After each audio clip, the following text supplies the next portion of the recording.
The realities to which we are accustomed always seem so intensely compelling that they brook no doubt.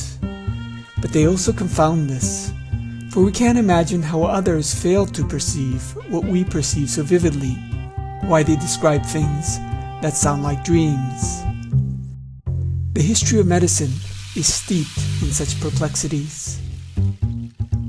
We may find it natural, for instance, that exercise should stress the exertion of muscles, and that portraits of the person should merge into maps of musculature. In the West, these are venerable traditions. But in China, until recently, the idea of muscular action played no part in the understanding of the body. Chinese medicine, in fact, had no concept of muscle. How could they have missed something so obvious, we wonder? But then we can suppose doctors in China, for their part, no less bewildered by Western ignorance of acupuncture. After all, what kind of medicine neglects the flow of vital breath? What sort of healer seeks guidance instead from a man without skin, mutely gesturing in a garden? Like the blind men in the parable, doctors in East Asia and Europe approach the same reality, yet somehow grasp entirely separate truths.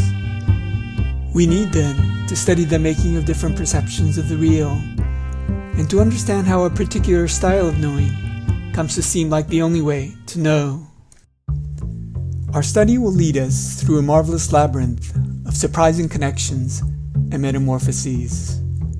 We shall contemplate the ties, for example, between the art of acupuncture and the art of landscape, and listen to the echoes of the ancient fascination with nosebleeds in modern debates about capital.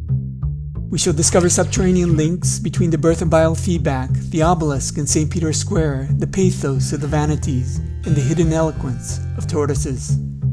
We shall ponder the startling coincidence of old Chinese images with our current technological visions. There is always more than meets the eye.